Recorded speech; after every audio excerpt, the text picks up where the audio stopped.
नमस्कार।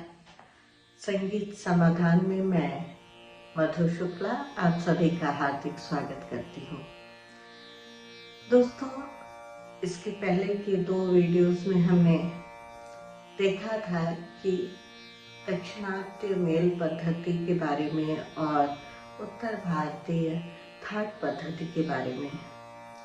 ये दोनों ही पद्धतियाँ आज के समय में प्रचलित हैं, प्रयोग की जा रही हैं और कहा जाए तो विद्यार्थियों को समझने में जो आसानी हुई विषय के रूप में संगीत को समझने में, कहा जाए तो विद्यार्थियों को संगीत विषय के रूप में जो समझने में थोड़ी आसानी हुई, उसका कारण ये संगीत पद्धतियाँ हैं। अगर ये ना होती तो इतने असंख्य राग थे और उन रागों को कैसे विभाजित किया जाए, किस तरह से विद्यार्थियों को समझाया जाए, क्या पैमाना हो उनको समझने का, ये बहुत सारे कन्फ्यूजन्स होते। तो इनको दूर करने के लिए ही हमारे जो संगीत आचार्य रहे हैं उन्होंने इन पद्धतियों का निर्माण किया। तो वेंकटमखी जो दक्षिणात्य मेल पद्धति के आचार्य रहे, उनको प्रमुख रूप से मेल पद्धति आज के समय में माना जाता है। उनकी मेल पद्धति को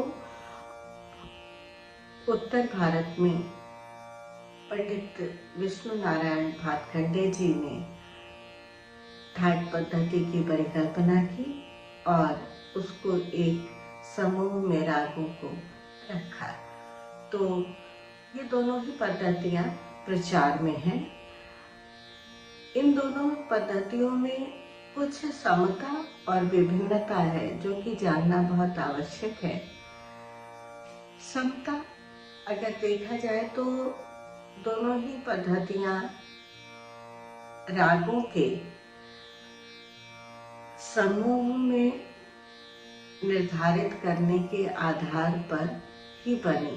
तो ये समता का प्रथम चरण है।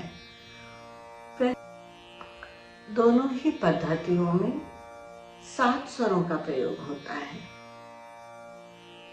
अब सारेगामापाधानी ये 7 स्वर है और इसमें 5 स्वर विकृत और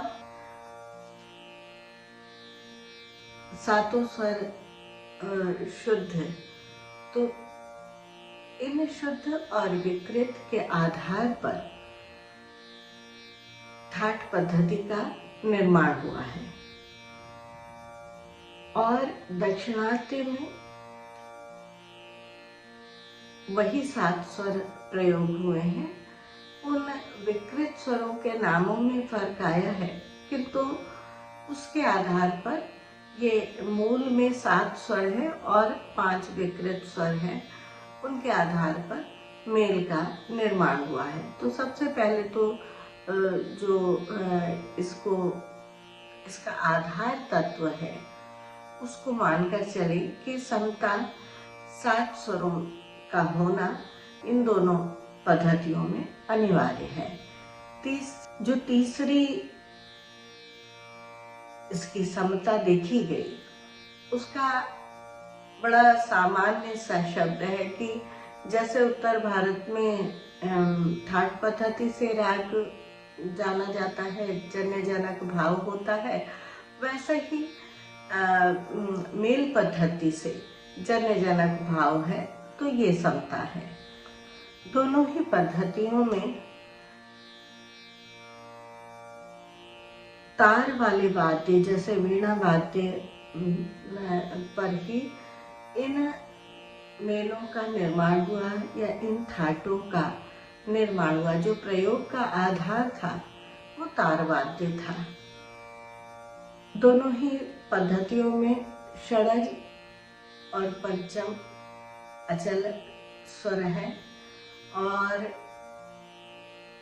रेगा धानी कोमल और माँ तीव्र माना गया है। उसके बाद दक्षिणात्य में स्वरों के कुछ नाम अलग हैं। अंतर गांधार, काकली, निषाद, स्वरों के छद्म नाम मिलते हैं, किंतु जो आधार में जो बेस है वो रे गा धा नि कोमल और मा तीव्र करके प्रयोग किए जाने का है। दोनों ही पद्धतियों में किसी एक राग में 2 स्वर उत्तरांग से और 2 स्वर पूर्वांग से होंगे, यानी सा से पा के बीच में 2 स्वर और मा से सा के बीच में 2 स्वर। तो इस तरह से करके एक राग के निर्माण में केवल ऐसा नहीं है कि पूर्वांग के ही हमने स्वर ले लिए या उत्तरांग के ही ले लिए, नहीं। जब वादी संवादी का आधार है तो वो उस आधार पर ये 7 स्वर लिए जाएंगे, 2 पूर्वांग से 2 उत्तरांग से। अब इन पद्धतियों में जो विभिन्नता है उसको जानते हैं। तो सबसे बड़ी जो विभिन्नता दिखती है कि उत्तर भारत में 32 ठाट पंडित विष्णु नारायण भातखंडे जी ने बनाए। जो मैक्सिमम संख्या आती है वो 32 की आती है और वहां पर 72 मेलों का निर्माण किया गया पंडित वेंकट मखी के द्वारा।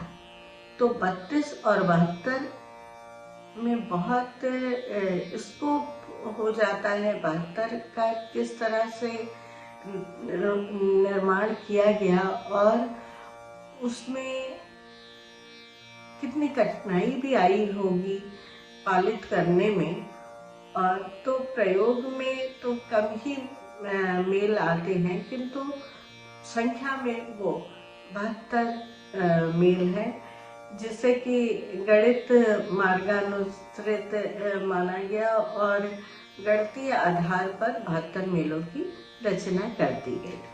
उत्तर भारत में आप देखेंगे तो 10 ठाट मुख्य रूप से प्रयोग किए जा रहे हैं और दक्षिण भारत में 19 मेलों का बहुतायत से प्रयोग हो रहा है। अब हमारे यहाँ पर एक राग में 2 स्वरों का प्रयोग एक साथ नहीं माना गया। जैसे कि आप देखिए तो अगर कोमल ऋषभ प्रयोग हो रहा है तो शुद्ध ऋषभ का प्रयोग नहीं होना चाहिए नियमतः, किंतु बहुत सारे राग हैं। अगर हम वृंदावनी सारंग देखें, हम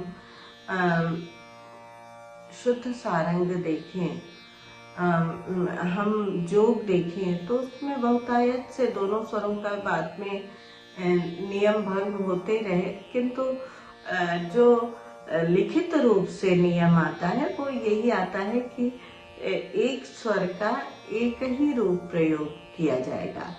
जबकि दक्षिण भारतीय पद्धति में फ्लुएंटली लगाते हैं। अच्छा हाँ, एक फर्क उत्तर भारत और दक्षिण भारत में और भी है कि हम जब स्वर को एक साथ मान लीजिए किसी एक राग में प्रयोग भी कर रहे हैं तो ज्यादातर ऐसा होता है कि आरोहात्मक क्रम में जब हम जाएंगे तो आरोहात्मक क्रम में शुद्ध स्वर का प्रयोग होगा और अवरोहात्मक क्रम में कोमल स्वर का प्रयोग होता है। किंतु दक्षिण भारतीय संगीत पद्धति में ये बंधन नहीं है। वहां पर दोनों ही स्वर जब प्रयोग किए जा रहे हैं तो कोमल रे शुद्ध रे एक साथ लग सकते हैं या कोमल गंधार शुद्ध गंधार एक साथ प्रयोग हो सकता है। तो ये बेसिक फर्क है हमारे उत्तर भारतीय और दक्षिणात्य मेल पद्धति और थाट पद्धति के मध्य में। उत्तर भारत में काफी को मुख्य थाट माना गया, किंतु दक्षिण भारत में मुखारी मेल प्रमुख है। उत्तर भारत में शुरू में तो काफी को माना गया, किंतु बाद में बिलावल प्रथम थाट के रूप में मान्य होने लगा। तो ये भी एक विशेष फर्क आता है। इस तरह से हम देखेंगे कि उत्तर भारतीय और दक्षिण भारतीय जो संगीत पद्धति है वो पूरी मेल और थाट के ऊपर ही रची गई, उसमें रागों को समाहित किया गया। तो बहुत सारी त्रुटियां तो होती हैं, किंतु मैं ये पूरे विश्वास के साथ कह सकती हूँ कि अगर ये मेल और थाट का निर्माण न हुआ होता तो आज हमें विद्यार्थियों को रागों को समझने समझाने में बहुत ही कठिनाई आती, जिसको हमारे इन संगीताचार्यों ने दूर किया। तो आज के लिए इतना ही।